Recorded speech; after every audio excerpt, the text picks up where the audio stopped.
morning, everybody. Welcome to class. My name is Jake Dibber. I'm the middle school principal. I'm joined by Glenn Carlson, our director of learning. Hi. Welcome. We're also joined today by David Stone, our math department chair, Caitlin Fournier, our math coach, and the true pleasure to have our entire math team here present as well this morning. So welcome to you guys. Thanks for coming. So I just wanted to dive right into what we're attempting to accomplish today. It's really an introduction to some changes to the middle school math program for next year. So really kind of starting off with philosophically and instructionally, what's our approach? What are we attempting to do? What are we aiming for? Then looking at those changes, understanding why we've made some decisions in that regard. Thinking about high school, those pathways through middle school, setting students up for a continuously rigorous program throughout their careers here at ASD and beyond. And then to experience some math learning in what we're calling a tiered system of learning and assessment. So you will get a chance to do some math today to kind of experience it firsthand. Don't worry, there's not going to be a test. And during the first 15 minutes as we're kind of introducing some ideas, please don't work ahead, okay? But we're excited to be able to share some of our learning with you today and to continue, as always, to partner with you so that you best understand our programs and how you can support from home. So thanks again for being here today. So I showed this slide on back to school night. These concepts are really driving curricular decisions at ASD, especially in the middle school. We're all about passions. We're about agency, where we're kind of turning the ownership of learning from a really kind of a one-size-fits-all delivery model, kind of organized by the teacher, imparted upon the student, into the ability for students to be able to make choices and self-direct their own learning whenever possible. Of course, with a great amount of feedback from their peers and from their teachers and from parents as well. And this notion of personalization, where we're recognizing that students are at completely different points in their mathematical development. In middle school, we've got wide ranges of students in terms of brain development and skills and abilities. And so where are we able to meet students where they're at, provide some flexibility while maintaining rigor and challenge? Okay, so those are just some of the grounding concepts or the grounding beliefs that we've really used in the middle school, not just in math, but across all of our curricular programs. Hopefully you're seeing that as this year progresses and as we're looking to continue to make improvements. I'm going to share a graphic with you. This is a flow graphic that really is important to us as we think about high levels of engagement in math classrooms, in all classrooms. Where on this side, we're looking at the level of challenge in terms of rigorous tasks. And then on this continuum, the degree of ability that a student might have. And so if challenge is low and ability is low, you're getting a mindset or an approach that is apathetic, potentially, in students. We're going for yellow for all students, right? We want students to be in what's called a state of flow, where there's a zone of challenge that each student is highly engaged and is able to maximize their potential, or whatever way that you want to describe it, where there's a high amount of focus, where their mindset in terms of math learning is developing confidence, and there's an element of choice in their approach to their own learning.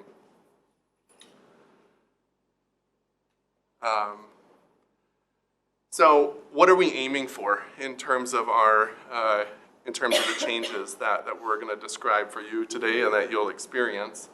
We want to increase some flexibility in our program. We understand that in the past, what we've done is split students at the end of 6th grade into 2 different levels or tracks.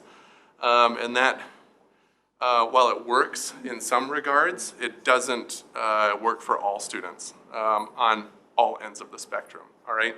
What we're trying to do is provide a math program and a math experience that allows for flexibility, and seeing students as they grow is really important to us. We're also bringing a greater level of focus to a conceptual foundation and what's called mathematical practices that are really illustrated in the standards that we're using to teach students. So it's more than just computation. It's more than just being able to understand or complete an algorithm. It's rich conceptual tasks that really kind of challenge, again, all learners on that spectrum. This is a key phrase that I think I will use multiple times today. We're really looking to balance what is acceleration and enrichment. Okay, so if you're thinking of acceleration, it's potentially the pace or when certain concepts are being introduced to students. But then enrichment, where's the depth of understanding? And making sure that each task that we present to students has a depth of enrichment. Again, at all levels.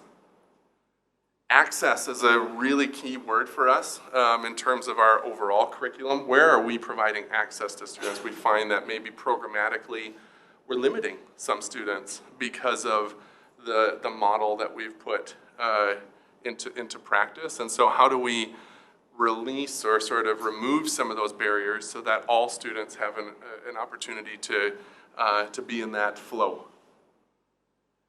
And then, so important for middle school, and if you've been to any one of our talks, you know the growth mindset is so important to us. How are students coming into the math classroom?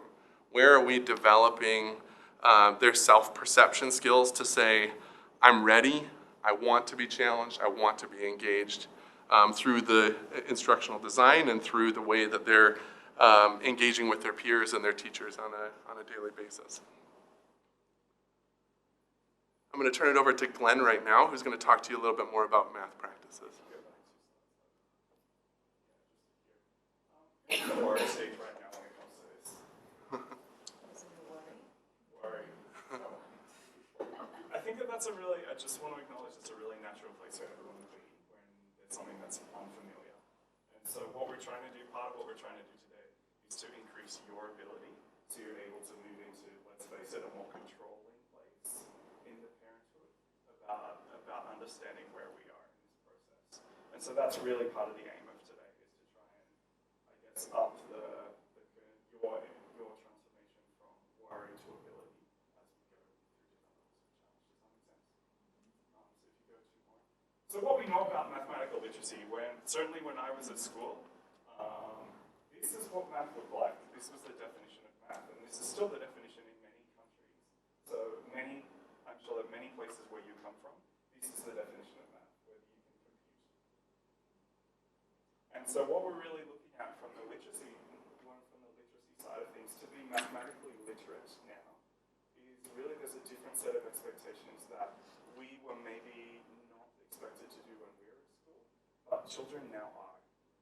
And what we're finding from research is that if kids are able to do the arithmetic part, then so what? The calculator can do that now. So the transformation in terms of job skills and workplaces, and therefore at high school and in middle school, the expectations are changing for math. And so now, that's not enough anymore to get you a great grade. To be mathematically literate, what we now say is that kids need to be able to do that, but they need to be able to use that to problem solve, to communicate their understanding in different ways.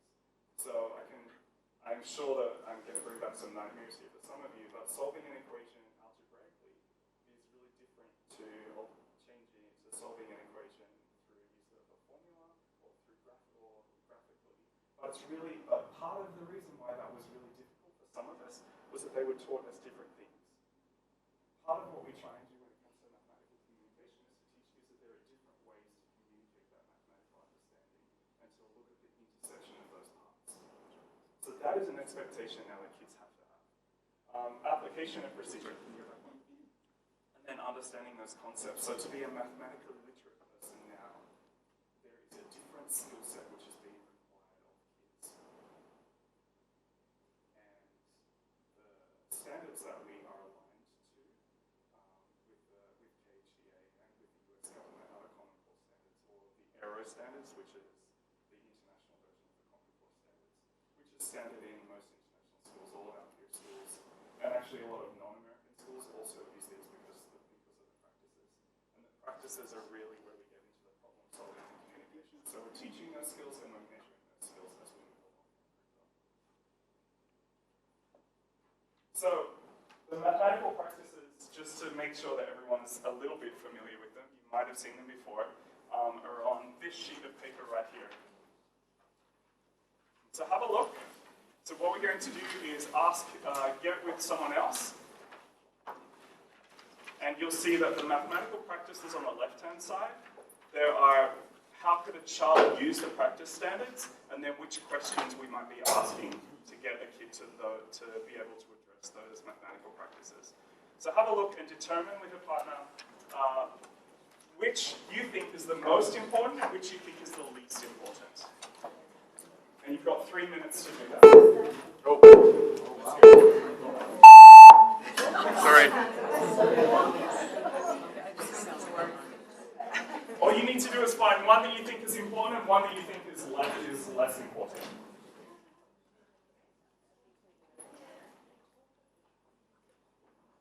It's really a conniving way to make it read.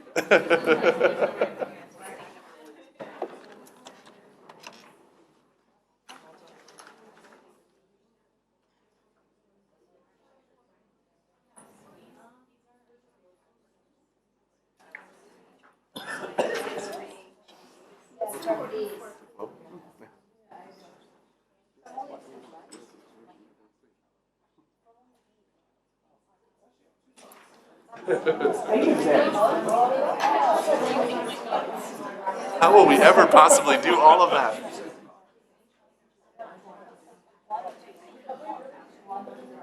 Just to let you know, there's 4 more on the other side if you didn't find them.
I'll record for you.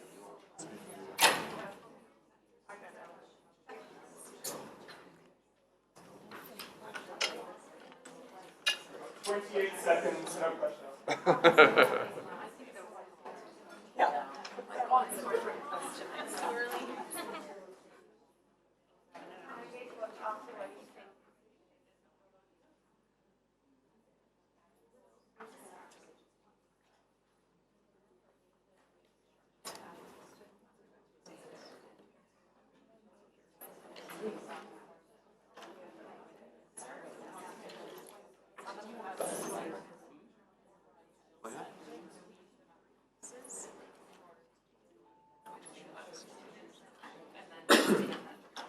Okay, so the time's up, so you need to commit to one that you think is important and one that you think is the least important.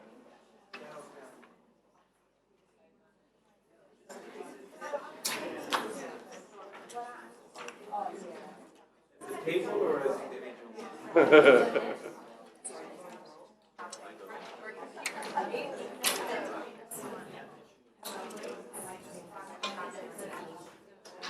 can you please raise your left hand if you think number 1 is the most important to you?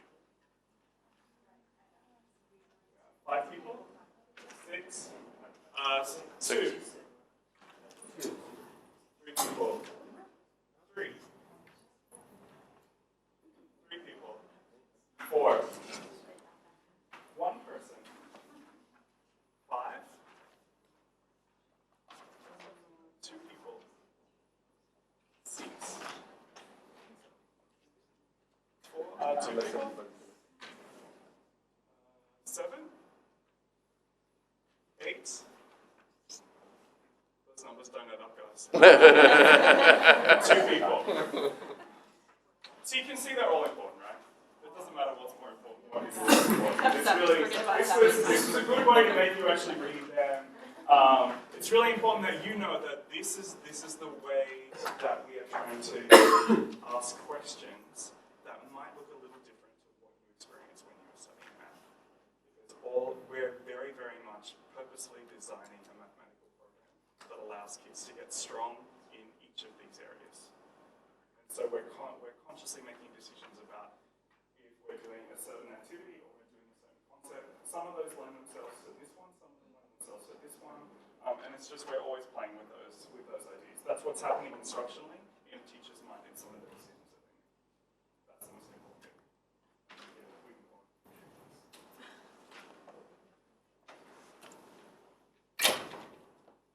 So you're not going to get the answer of which one is the most important. Which one is the least important?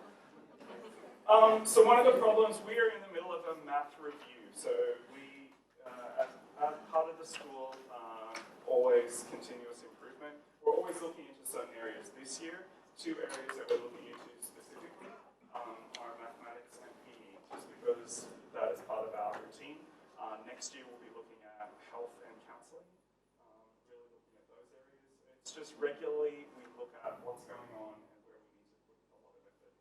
So next year, math will continue to be part of what we do. And so we're really looking, part of the decisions that we're making in the middle school right now, we're looking K to 12 at a kid's journey through the school, and we're making decisions. And one problem that we have noticed is that in our current structure of grade 7 and 8 mathematics, it is not easy for all kids to be able to reach the highest levels of our high school mathematics program. And so the decision that we're making is to be able to simply give kids an opportunity to be able to reach the level of our highest level of math if they're ready for it all the way through. And we're not going to put in structures that, hamper that progression. Right now we've noticed that there's a particular structure that we have that is not really helping kids to be able to get to that. And so we're taking that away in a very conscious way, that we're able to look at the needs of kids. Some kids will never get here, and that's okay. But we don't want to put in a structural barrier to kids being able to get to a highest level of math. And so that's the decision that we've made, is to be able to change that. So the decision is... So this was something that we communicated initially through our course registration process. We're going to talk a little bit more about here today. Historically, students have been placed. There's been a placement into Math 7 or pre-Algebra 7 in 7th grade. We're not going to be making that placement decision this year. We're really looking at this Mathematics 7 course or pre-algebra course in heterogeneous groupings, and then looking to develop what's called a tiered system of instruction, which you'll experience in just a few minutes, in order to make sure that each student can be challenged at their appropriate level. Okay? Flow. The sorry. Yeah. Is also that as part of our K to 12 review, we're also looking at high school and the structures that we have in high school to be able to look at different pathways that we have. That's not the focus of this talk in what's happening with high school, but you need to know that there is also in part of our mathematical curricular review in math that we're also looking into the structures there that allow kids to support kids learning as well. We're just not Can you save? Just, if you don't mind just saving the questions. I'm conscious about time. Our math teachers are here on a prep block right now, and at 9:30 they have a hard stop because they need to go and teach. And so they've designed a learning experience that we want them to engage in, and there'll be plenty of time for some questions. We can revisit certain slides as well. So thank you so much for allowing us to move forward. So what is a tiered system? I think we've done a lot of research. It is a research-based approach that allows us to continue to differentiate instruction. That won't change, right? Your child is still getting high-quality education, high-quality instruction in the classroom from our amazing teachers. It's just that the structure of the program changes a bit.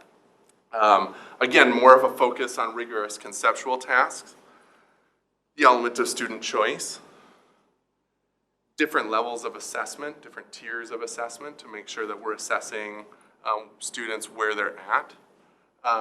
It allows us to give more targeted feedback to students about where they're and how they're progressing.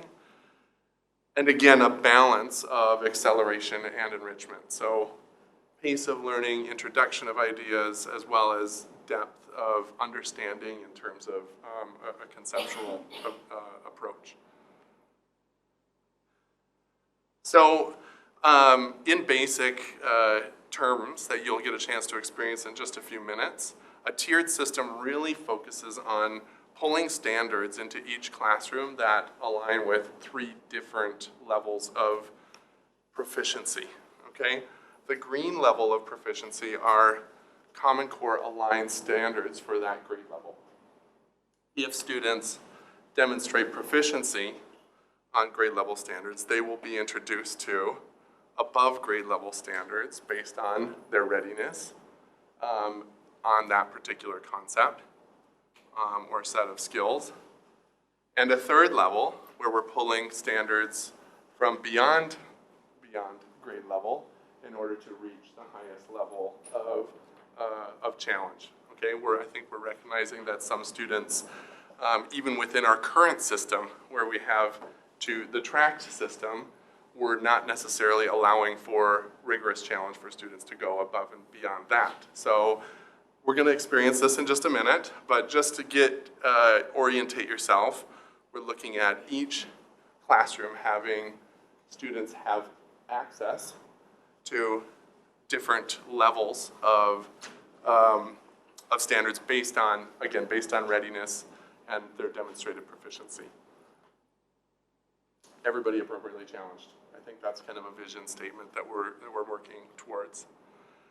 So in terms of a case study, we've been looking at a lot of different schools that are moving in this direction.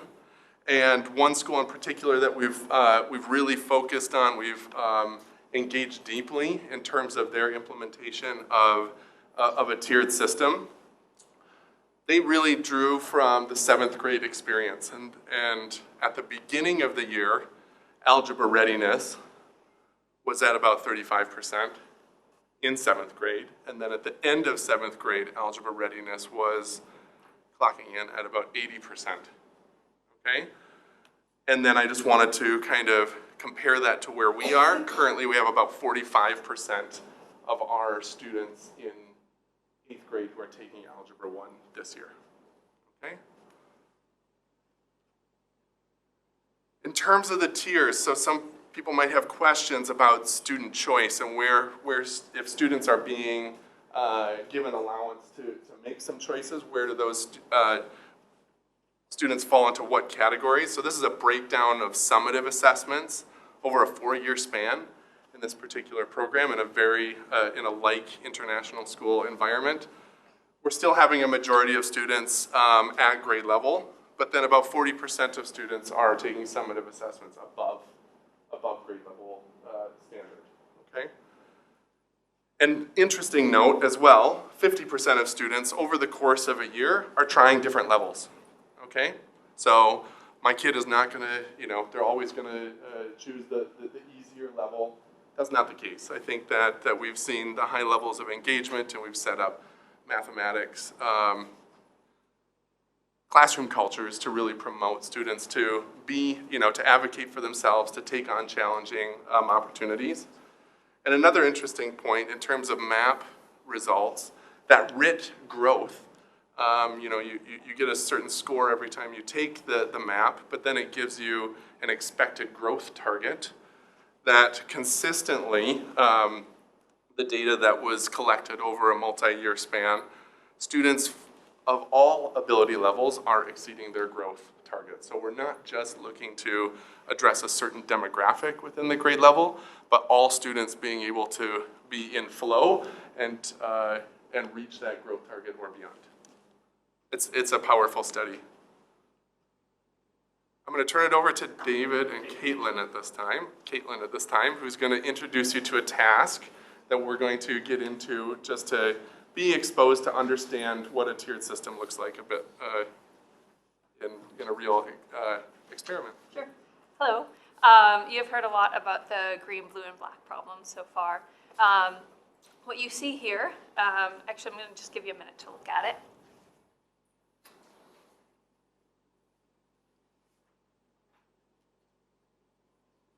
What you see here is not a green, blue, or black problem. What you see here is what we call a minds-on. And this is a typical task that students might see when they walk into a math classroom. This is designed for the whole class, and it's very purposeful. It's very purposeful for 3 different reasons. One of them being thinking about classroom culture, another math practices, and another thinking about the content standards. So we can start by thinking about that classroom community. We want to build a classroom community in which students are learning from and with each other. We're also thinking about accessibility. When students begin this task, they would walk in, and the first prompt is just what patterns do you notice? All students, regardless of their readiness level for this task, would be able to share a pattern or something that they notice here. So a classroom discussion would take place in which students of all readiness levels are able to share what they're noticing. Then students would have time to engage in the task independently. After students engage in the task, it wouldn't just be let's move on. It's not about the answer getting, it's how did you complete the task. So you heard Glenn speak to communication and reasoning. This would be an opportunity for students to communicate their reasoning. Another opportunity for students to learn from and with each other. So that's one purpose of the Minds-On, is to build that classroom discourse. Another purpose is thinking about those math practices. Going over here, bio, we had a 0 for number 7, which is attending to structure, making use of structure. It is really, really important mathematically. So this would be a targeted task in which students are required to attend to that structure and make use of that structure. It would be another task, again, in which students, if you look at Math Practice 3, they're able to articulate their reasoning and critique the reasoning of others. So we're building a classroom community, we're attending to the math practices, and lastly, we're thinking about content. So as students move into these green, blue, and black problems, they'll be experiencing problems that are very similar to this task. This task is going to anchor the work that they do throughout that class period. So what some teachers might do is as they go through the exercise with students, and as students share their ideas, might record solutions here. Then, as students choose what they do throughout the class period, this chart is really going to anchor their learning. When students are stuck, we ask them to be resourceful, and we ask them to first use this to ground their thinking. So the third purpose, as I mentioned, was content, and really this is going to anchor the work that's done throughout the class time. After this task, we would go into the green, blue, and black problems, and that's what David will speak to now.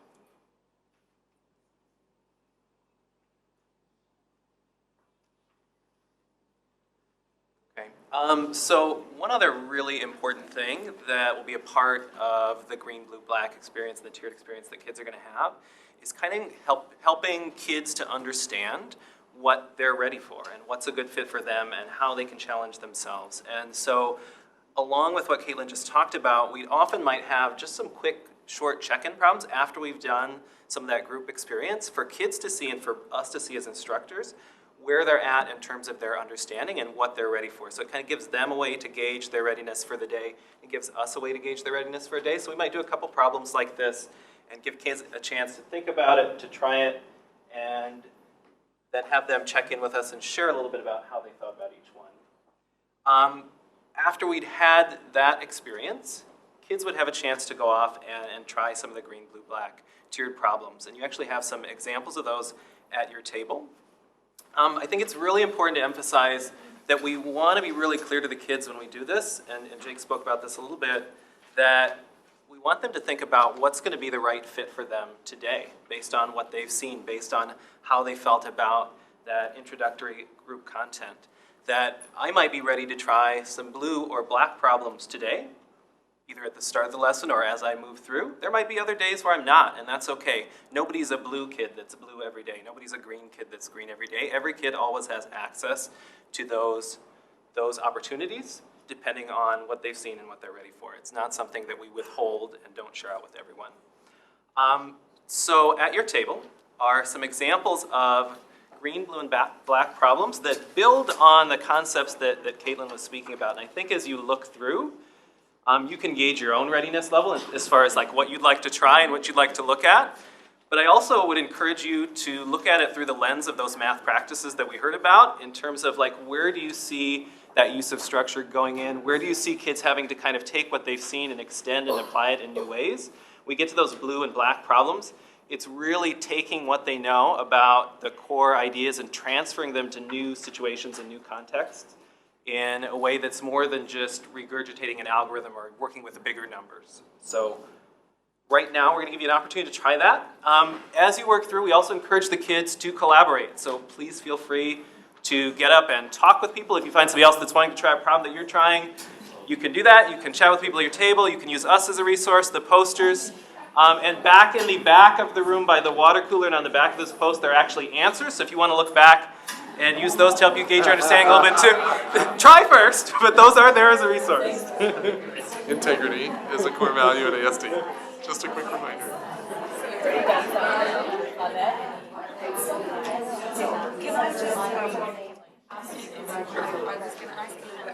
So this is what's happening right now.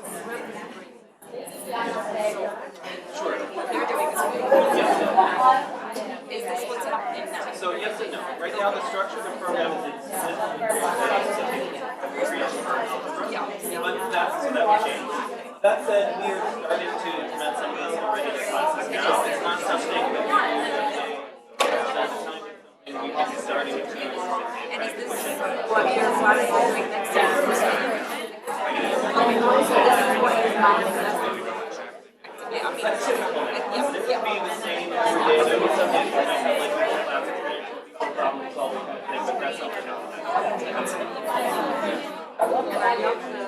Try to find a good fit for you today, because I get that every day, my kids are the perfect. We all have I'm not very mathematical. it's really important that now that it's really hard, essentially there's a pre-algebra table now. And we don't want to do that. They usually take I'm ready somebody for just have an hour that you can teach. the level is going to be at the time every weekend. Yes, and actually these The higher level. live questions.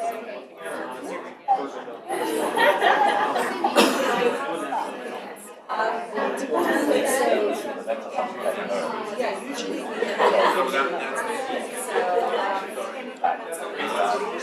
That's a great question. I meant to address that when I was talking. We certainly have had these conversations with kids so that some of them pushing themselves. And also sitting back, like they're trying to black out the conceptual understanding. It's not there yet. They were to build some move up to those things, but we're quick to have that readiness.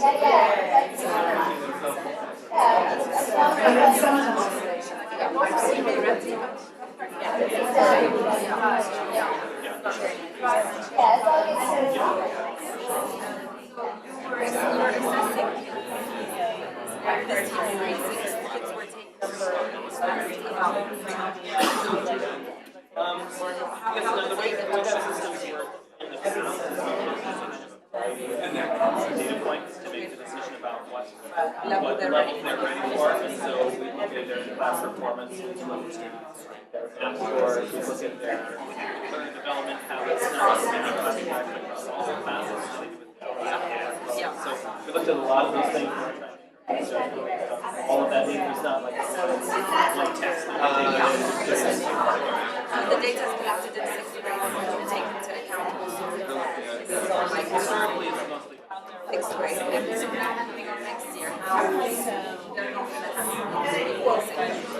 so the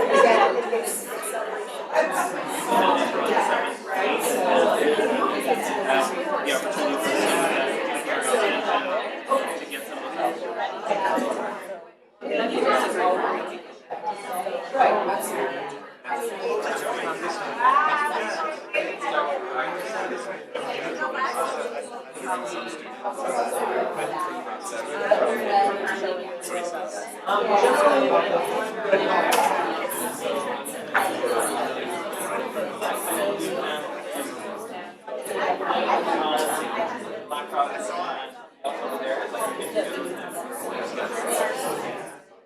It's not like you force them to so they kind of move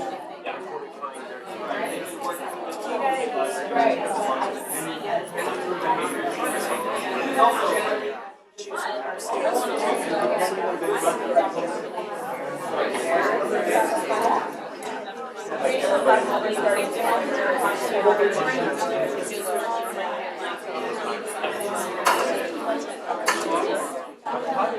and this would be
all the classes.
We'll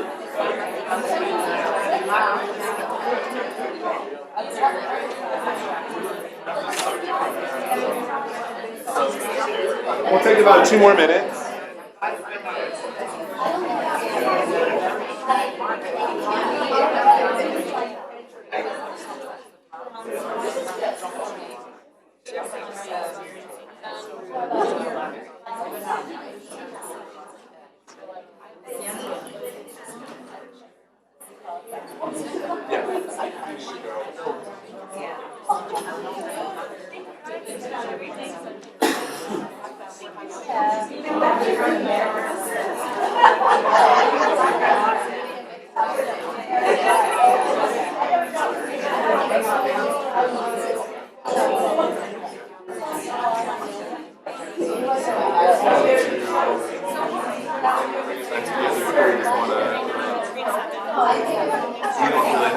I have a Joe Mueller video. I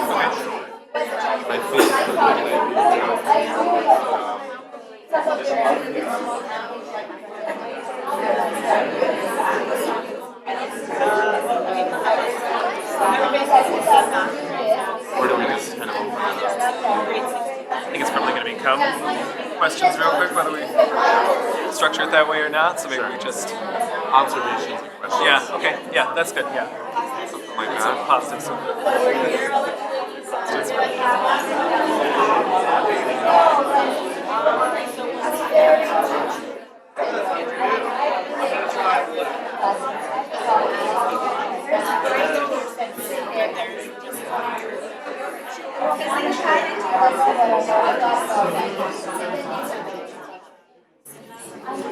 Important thing for some of the parents is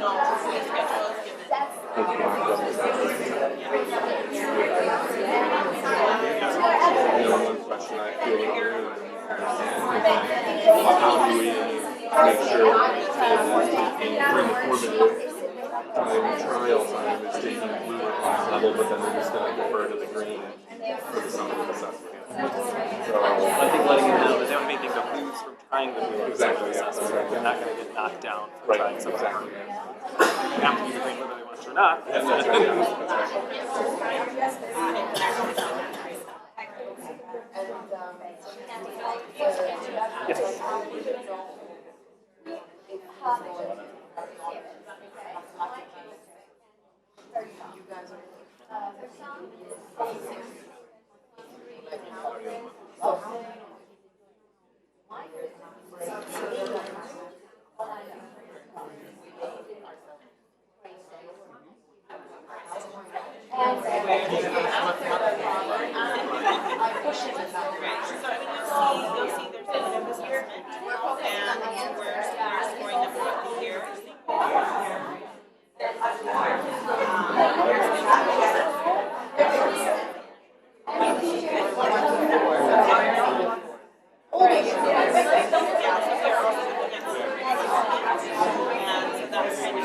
speculating here, but I would want to tell you.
This offers more opportunities.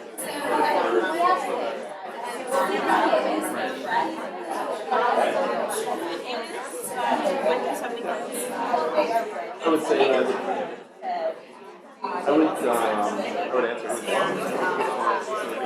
different way. I would see like what the system is doing. So it's her self-perception, it's her mindset, and that's the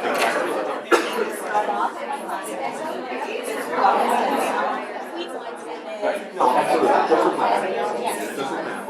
Exactly. So I think we've already unintentionally have done that by the structure of our program, saying you're a student at this level, and you're a student at this level, and you're meant to exactly match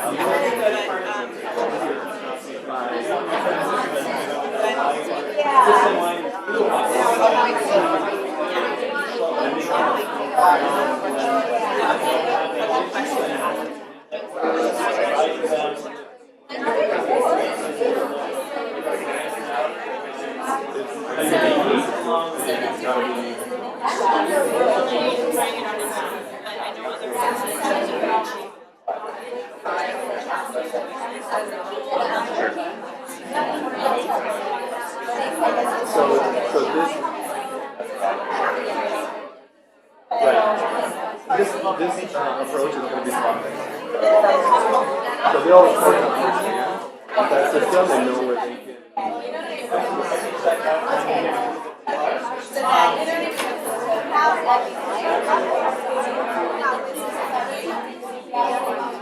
They really are. They were asking for this. Honestly, they were asking for this.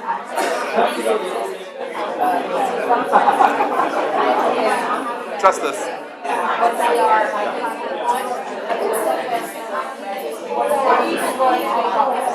At this time, I mean, middle school students are everywhere. That's a really good option.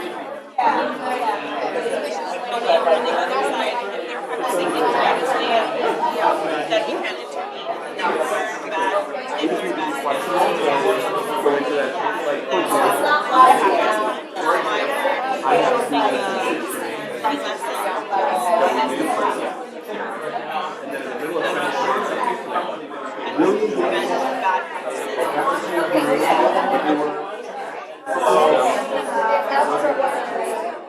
so these things are acknowledged that slow and we're already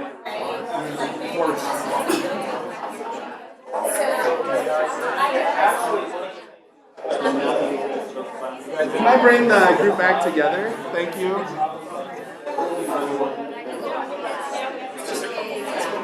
Yeah, I think so. Before we And 5, 4, 3, 2, 1, and back to the front, please. So it's just a couple of points we want to make. 1, there is no green kid, blue kid, and white kid. Is that all kids, what we're saying is that we understand that a teacher's job is to make sure that a kid is at grade level. So every kid should be able to by the time they finish. And a lot of kids will be past that. And that every kid, well, no kid is the blue kid, but all kids should be at some point trying different levels of challenge. And sometimes that will be their choice, and sometimes that will be teacher choice. Because we all know that kids, that middle schoolers, and sometimes they need a somewhat gentle or ungentle push in a certain direction. I think that's kind of, that's my, just walking around, that was a concern that I heard about. So what we like to do is just going through, reviewing what you heard at the start as we kind of introduced some of the ideas, and then through this experience, just open the floor right now to some observations or to some questions that you might have. First of all, thanks for engaging in this task. I know it's a bit of taking a risk, and it might have made you feel uncomfortable to be working through it, but we just wanted to give you a first-hand look at sort of a reference point so that we could kind of have a value-added conversation at this point. First, I just wanted to commend you guys on a really nice experience because it really did take me through all the thinking about it. Yeah. It was really helpful. My observation is that it makes sense. It feels good as a parent to know that all kids are going to have a chance to actually go all the way up through math and not be tracked earlier. That feels like a good decision globally, right? Where when it also tells me I need to do as a parent, need to think about it a little bit, is it's a little bit more now at the discretion of the teacher and my kid to actually push themselves, is my observation. Like, and so that's the thing that I'm kind of taking in about it. Right, and I think we had some, we've talked with professionals in other schools that have worked in the system, some of our sister international schools that are also high-performing schools, and I think when we ask those questions as well, it's a phenomenon that we're not seeing. We're seeing kids that they are seeing children that are actively seeking challenge. Sometimes they do need that feedback or that hard push from a teacher, and it will be a teacher's choice to kind of say, no, you are ready for this and you will do this. Did you want to say anything else about that? I think a big part of that will just be communication for all of us too, of keeping the door open about where kids are at and what they're experiencing and what your hopes and expectations for them are and what their hopes and expectations for themselves are and what ours are, and kind of working to be in alignment and hopefully as they go through middle school developing that capacity within themselves to be able to strive for what they're ready for and know, because that's a life skill that goes well beyond math. So, We're having thank you, David. We're having a conversation at another table about maybe in 6th grade, my child is just not into math as much as I want them to be into math, right? That happens at different stages of middle school. What we see time and time again, year in and year out, is students that maybe are not as engaged in math, just in the subject area, whether it's their mindset or their approach or just their interest, right? But then in 7th grade, maybe halfway through the 7th grade year, something clicks for them, right? And all of a sudden they're super engaged in math. They're wanting more challenge. Their growth is exponential, but because we've had a system where they're on a particular track, we say, well, we'll just give that student some extra work, right? And so it really hinders our ability to kind of meet that student where they're at on this developmental continuum of middle school. And we want to be able to be responsive to that and say, excellent, like we've been pushing, we've been kind of challenging as appropriate, but now this student is ready to roll, right? And so we want to be setting ourselves up to put ourselves in that position with your child. I have a child in 7th grade, and he's going to be doing Algebra 1 next year, which is perfect. And I have a daughter that's going to come in. My concern is, she's at the same level he was. And is she going to fall behind because of this new system? Do you see what I mean? Yeah. So obviously there's this like pathway that if you are able or you come at a certain level, you can just, with the 6th grade, they separated them in 7th grade. Now, if that's not happening, what happens in 8th grade or in high school? I want to say, my concern is she going to be behind, even though she came in at the same level as, let's say, her brother? Yeah, that's a great question. We all want to have a crystal ball and say this is where our child will be when they're a high school senior, and this is the AP class that they took to get into college. And we don't really know that. We're just trying to create an ecosystem in the classroom whereby students are in that challenge zone at all times. And so I think an important something that I would come back to, this statement here. If your child, if I looked at her RIT score in the fall and it said she's expected to grow 8 RIT points by the end of the year, I would want to make sure that even our high ability students that are ready for maybe black level challenge are seeing growth beyond that 8, right? I want to see them at maybe 10 or beyond, right? And so what we see in our current program is that we're getting good RIT growth in students that maybe need additional support, and we've focused support on students at that level. We're in the middle. We're looking to kind of target RIT growth. Where are we able to make sure that students at all ends are experiencing growth and high levels of engagement? Does that? So is there Algebra 1, for example, for an 8th grade? Yes. There is. Please go back to that slide. So one thing that we already know that our teachers are giving green level questions and blue level questions and black level questions. We kids don't know that. So kids aren't able to talk to the fact of where they are in terms of a mathematical progression. Part of our reason for doing this is because it makes it really explicit to kids and to you where kids are. So if your child is operating and they're mostly being successful with green, and they're mostly targeting their area of growth or their area of focus is in the blue area, is that they're tackling those questions, then they have a better sense and you have a better sense of where they are. If they're really, really acing the blue and they're into the black, that gives you another sense and gives kids a sense. So that part of this is about making kids really self-aware of their own abilities. It's making it really clear to teachers who's on track. It makes it really clear to you who's on track and who isn't. So part of this is just also about transparency of the learning. As we ask kids to make more decisions about their own learning, we also have to make it really transparent as to where they are and allow them to I guess, place themselves on an imaginary scale of where they are so that they're able to be conscious about the decisions that they're making. And there are kids who will really, really, really want to, they know that they're a math kid, and so they should be making decisions that are focused on the fact that they are a math kid. Yeah, and I think it takes a lot, it takes the child's involvement themselves to push themselves within the parameters that are given to them. But it also allows you and them, you look at the kind of tests that they're taking. If they're taking assessments that are always in green, and you don't think that that is appropriate, and you have a look and there's evidence that isn't, then that's a really great conversation point for you to come to a teacher, talk to your kid, and for that triangulation to happen, to say, hey, you seem to be really doing really, really well at these, but I noticed that you're not trying any of the blue assessments. Yeah. So maybe this is a time when we know that you're really successful at this, that we can all decide that you might start to have to try some of these. And we want kids to try and fail. Absolutely. We really want them to do that. If they can always go back and take a different type of test yeah. afterwards. But that challenge, we're just trying to make it chance. transparent and explicit about the level of challenge.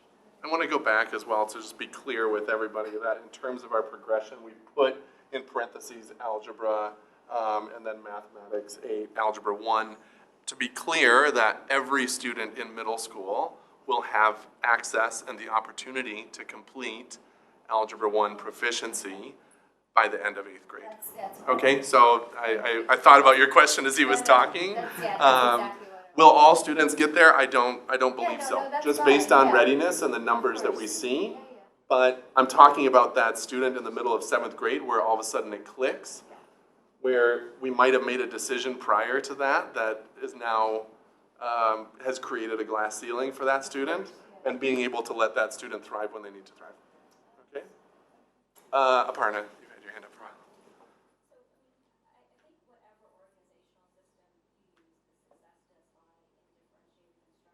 That's right. How rigorously the teacher's attending to on a daily or weekly basis, that movement, because like you said, there may be a certain set of concepts where you're, in the green zone, and it varies, and you're moving all the time on a weekly basis, and so there's this whole thing that happens around, assessment that doesn't happen just quarterly, but just every day. That's right. So in theory, that sounds wonderful, and I understand that every child is on this pathway where they can get to wherever they need to, and I get it in theory.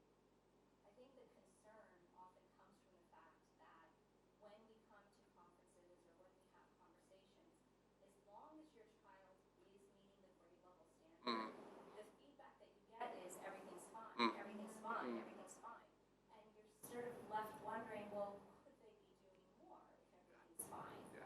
And so realistically, I'm wondering, if this is really what we're talking about, this sort of personalized, opportunity to find your own path through the concepts, then for a parent who might not know if the child is ready to take on that next assessment or push themselves, to what extent is there that push that's coming from the teacher to say, you did this, this, and this, you really need to be doing the next thing, because the child might not know it, might not want to, and the parent might not know it. And I appreciate what you're saying about this opportunity to sort of seek out those opportunities to go further. But from the parent perspective, I think there's a real hope and reliance that the teacher is going to say that and to force it to happen. And this you makes don't it, know. this does make it more transparent for you to be able to have evidence to be able to have that conversation. It does, but when we do come in and have a conversation, it feels like sometimes that as long as the children who are meeting all the greens or whatever you want to call it, the grade level standards are doing that, they are going to, for lack of a better word, get the short end of the stick in that they may not be getting pushed and pushed because you might, Right. And so I mean, there's nothing really to say. Everything you're saying is perfect. It sounds great. But to what extent are you really going to push kids who you know are ready to go further? Yeah, I would say, thank you. Absolutely. And in our current model, we're working in a tracked system to make sure that all students are demonstrating proficiency on the agreed upon set of standards for that particular course.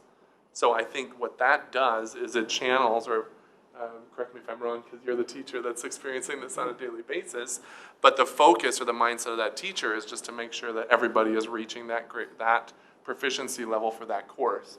The tiered system creates opportunities for that targeted feedback to happen, and for teachers, it's kind of a challenge for teachers to be able to say, look, this student is consistently choosing a tier above, or is choosing blue or black.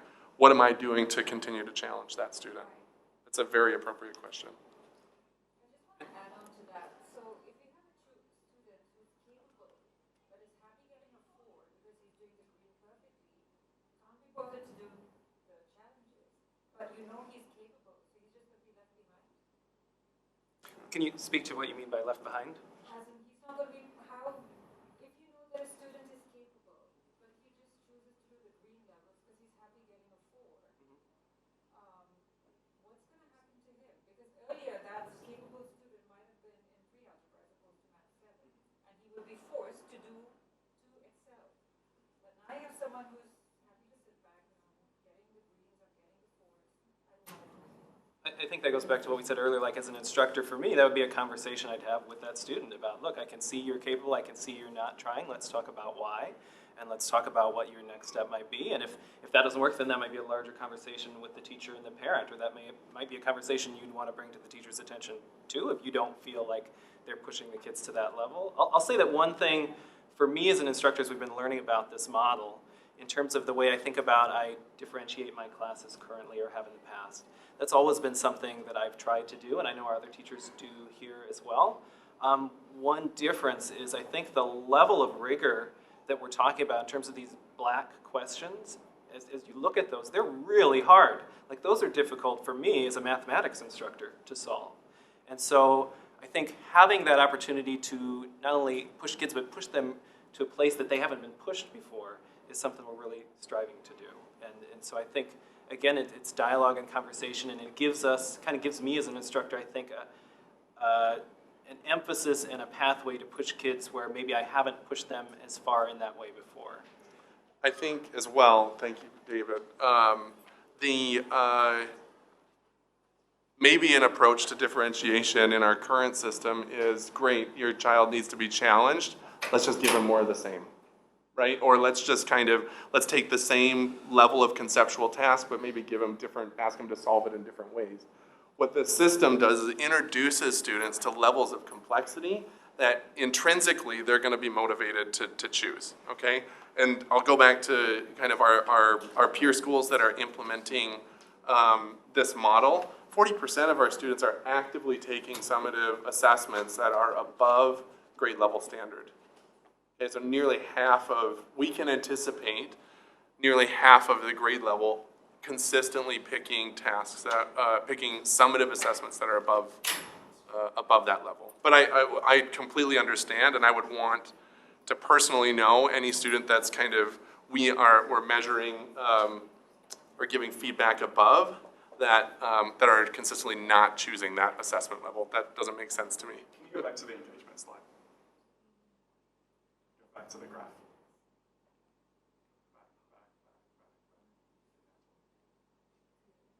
Which one? Go back. Back. Oh, Yeah. oh, sorry. Just say flow. I would just add that in my experience using a similar tiered approach, I was amazed by how well students knew what was appropriate for them and how many kids wanted to challenge themselves. Students don't want to be bored, just like we don't want to be bored. No one wants to be bored. And I was really, generally speaking, kids wanted that challenge. And when there was that opportunity, it was an opportunity for personal reflection with the teacher.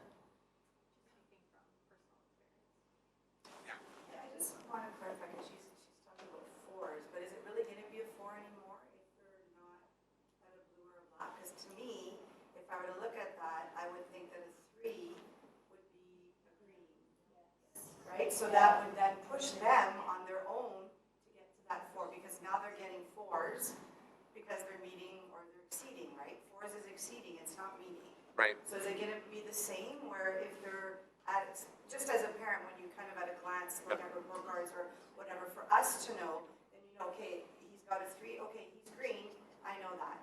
Now how do you, and if he's a 4, then I'm presuming he's a blue or a black. Yeah. Is that correct? That's a great question. And that's like such a math teacher question, because we totally have the same conversations and debates in our meetings about how we would implement something like this and what that would look like. And I'll be completely transparent with you. That's something we're still in the process of discussing a bit in terms of how do we report on it in the way that's most accessible for you guys and clear in terms of where is my kid performing with these levels with respect to grade level standards. And so that's a conversation that's kind of ongoing right now. And I think you're absolutely right, though, that we want to be very clear about what's grade level standard versus what's beyond and what those expectations are and what that looks like. Can I just piggyback one more quick comment on that? Are we ever going to go into like a plus or a minus? No. I guess it's never going to do that. Because I mean, you have those kids that are like, they're a 3, but they're almost at a 4. Sure. But they just get a 3, and they're really not a 3. You know what I'm saying? No. So is there ever going to be, and I guess that's where the comments come into play. Sure, absolutely. Yeah. But with this, it just seems like, that would kind of be helpful. Yes. In this kind of a. Yeah, thank you. And I would go back to say that this provides targeted feedback, right? Why would we, if we're going to spend time designing rich tasks in the blue level and the black level, instructing into it, pushing, putting in all that effort, but then not assessing kids at that level, it doesn't make any sense from an administrative standpoint. Why are we putting in all that work if we're not going to give kids the ultimate feedback? The ultimate feedback for them is what their performance on a summative assessment. We need to be reporting out on that.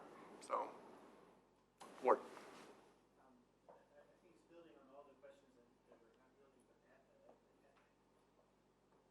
I think it's, perhaps I don't quite understand how teaching actually works in the classroom, because another way to ask the same question is, if you've got them divided, you've made a choice, and so you think the kids who are in the higher level or whatever, it's sort of easier to move forward faster, let's say. That may not even be true, but I make that assumption that if you have kids that are at this higher level, that class can move forward. You talk about acceleration and stuff, that they can move forward more quickly or something.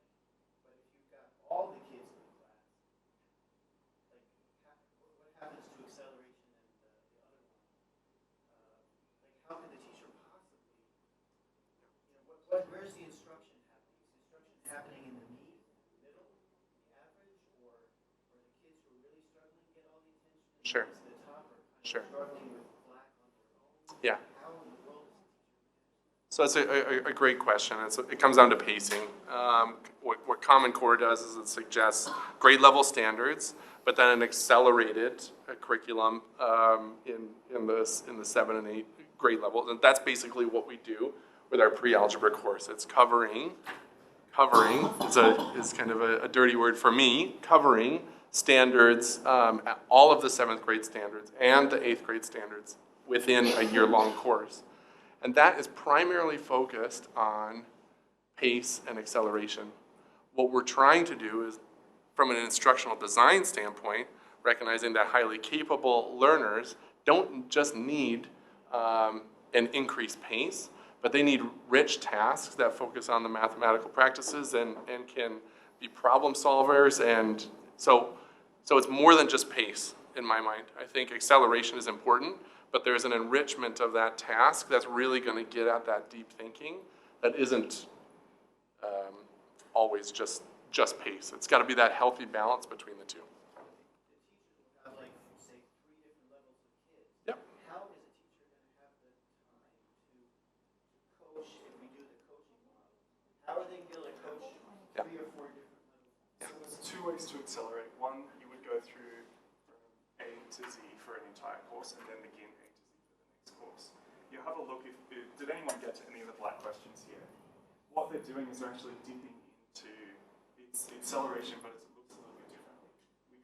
We differentiate by complexity, and then we're also dipping into some, if you have a look, some of these are high school or even university level questions within this particular area.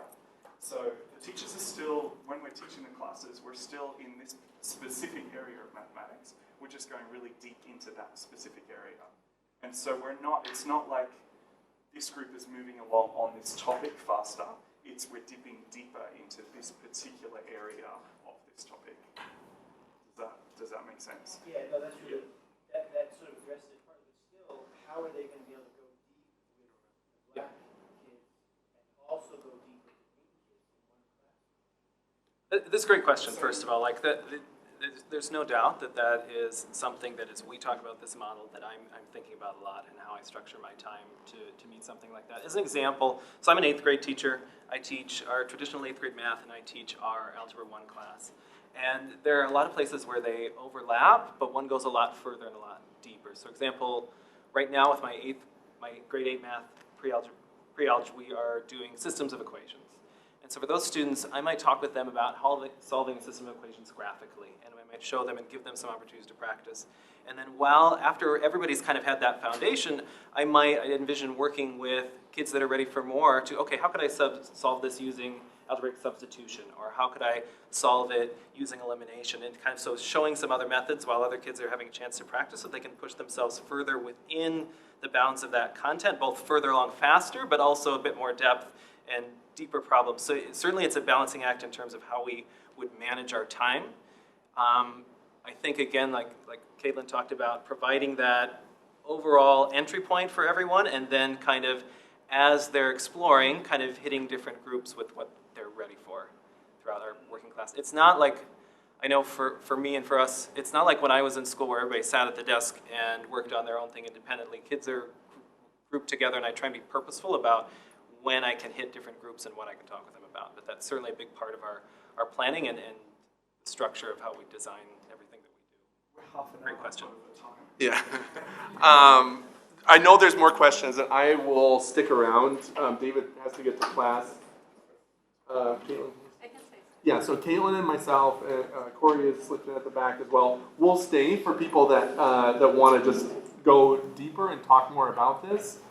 We can even share out some resources for people if they want some further reading and thinking about it. I just wanted to thank everybody for coming this morning. And this is just the start of understanding this new system, so I appreciate you coming out. Have a nice day. Thank you so much.